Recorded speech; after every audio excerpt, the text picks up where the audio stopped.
Frankie Lyman wouldn't have been able to get married as many times as he did and hurt as many women as he did. And he definitely hurt Elizabeth.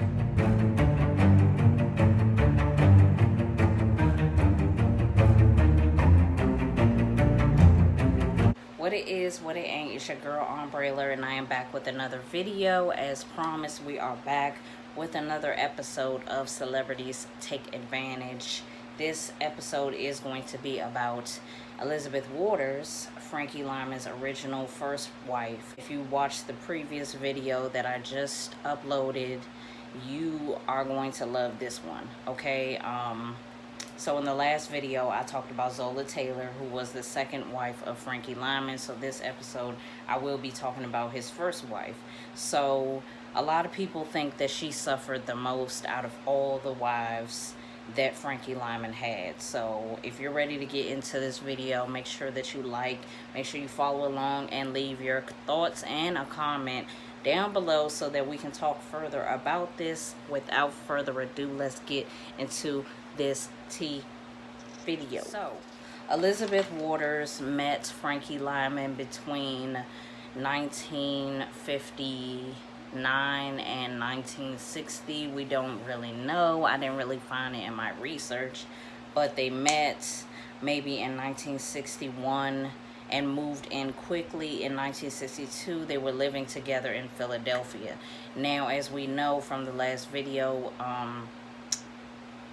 Frankie Lyman had his biggest reign of success in 1957 when he was 13 years old. So he met her somewhere around between the ages of 17 and 19 years old. That's when they met. They began living together in 1962, which means that he was around 20 years old around the time that they started living together. Frankie was into drugs heavily, and Elizabeth Waters strongly encouraged him to check into a rehab facility in Manhattan. So he went to New York and went to a rehab clinic, and he stayed there for a few months, left and came back, and Elizabeth Waters was pregnant. So once, during her pregnancy in 1963, she said that he seemed like he was, sober the entire time, which was great. And, how she enjoyed, seeing him just not be on drugs at all. Throughout her pregnancy, he seemed to be sober. So once it was time for her to deliver, she delivered and had a baby girl. They chose to name the baby girl Francine, but unfortunately she died a couple of days after she gave birth. After that, Frankie Lyman started to spiral, probably because he didn't deal with the death of his daughter very well. So he started to use drugs again. And like in the movie, there was a lot of drug use, and in the movie she actually was hiding money from him so that he wouldn't take it and use it for heroin, because he was getting some kind of gigs and getting some money for those gigs. So she would hide the money. I think in the movie, like, she hid it in like by the refrigerator or something like that, but in real life she actually hid the money in a hole in the wall so that he wouldn't take it, so that she could use it to pay the rent and stuff. And I'm sure he probably owed some drug dealers and what's not. So he was heavily on heroin because of the death of his daughter. If you didn't watch the last video, go watch the last video. But a similarity is that right before each lady gets married to Frankie Lyman,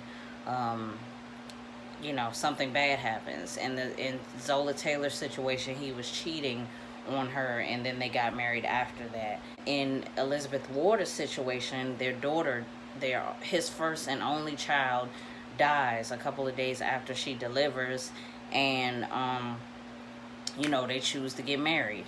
They got married in Alexandria, Virginia in 1964, but unfortunately she was still married to a man named Charles Phillips. She was married to him legally since she was 16, but they separated, so they weren't living together, talking together, nothing. That's how it was back in the day. You married someone, you married when you were young. A lot of stars and just, regular people would get married at like 15 or 16 years old. So a lot of this was kind of common. Like women back in the day would still have these ongoing, legal marriages to men that they weren't with anymore, because it was hard to get a divorce back in the day. So she was still legally married to Charles Phillips, and it was 1964. So her divorce was finally finalized in 1965, but she got married to Frankie Lyman in 1964. Messy, messy, messy. He was still using drugs after the marriage, during the marriage. So he was spending a lot of his money on that. What they didn't say in the movie was that she had a daughter from her previous marriage that she was taking care of. And I doubt that the daughter was living in the home with Frankie Lyman and herself, but she was still taking care of her. So she had to prostitute in order to take care of her daughter and to try to keep the apartment. They would fight all the time, and their relationship was back and forth. They would break up, and then they would get back together because of his drug use. So she was prostituting, and she eventually turned to drugs herself and got hooked on heroin and cocaine, and was arrested somewhat between 15 and 20 times because of her drug abuse and because of prostitution. And this is all because of Frankie Lyman. One thing I do want to say too is that in all of the tragedy that was involved in their relationship, it kind of seemed like they were doomed from the start.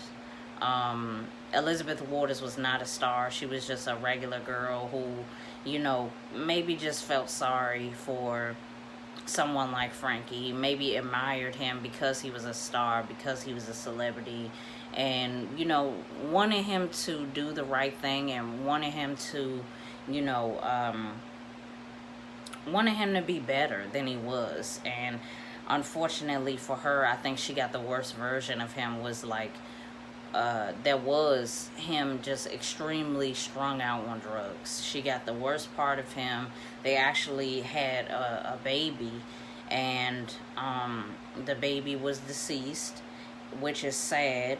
But I don't think that Frankie thought about how Elizabeth Waters felt about her own, losing her child, especially because, she went throughout her pregnancy, and, she, up until the delivery time, and, delivering your baby, knowing that the baby is okay, and then a couple days later, like, something really tragic happens, like a death to a child.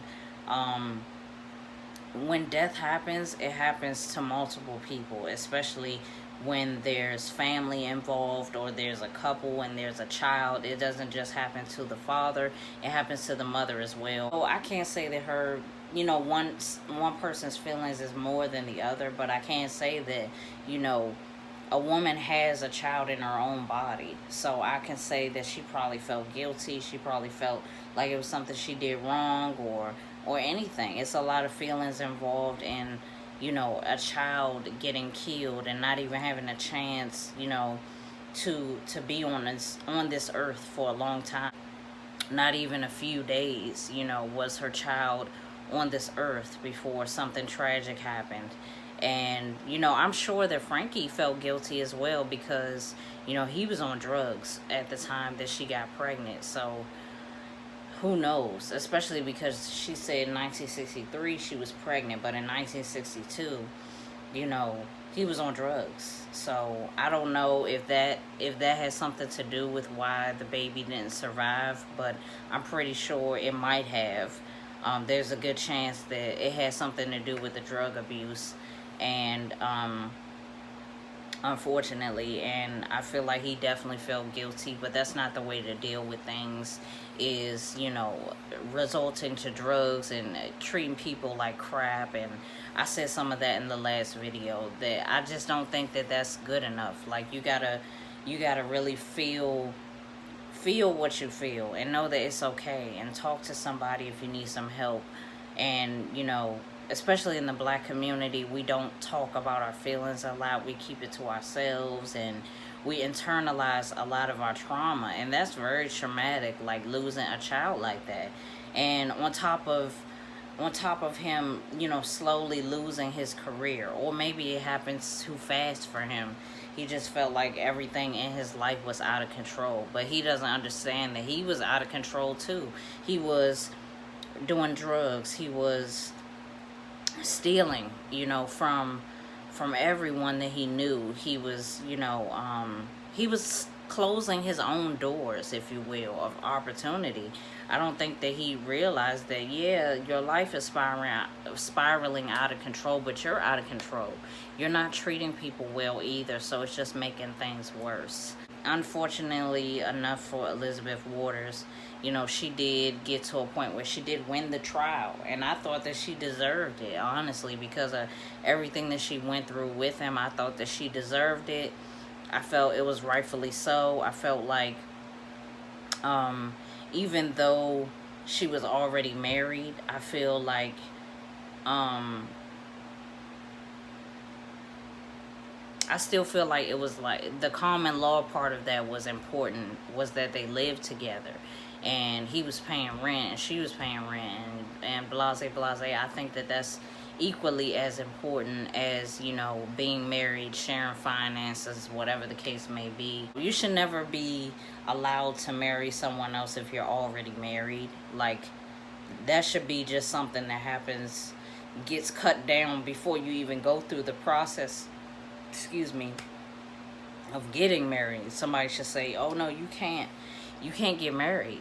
You know, he ruined her chance of being a mother, especially because after the baby had passed, he was out of control on drugs again. And then, you know, and then she got hooked on drugs. And once a woman gets hooked on something like heroin, something that's injected in your veins and travels through your body, and, you know, back in the day, they called it hook for a reason. It's like, once you do it one time, it's over. You know what I'm saying? So it's hard to really get it out of your system once you put it in there.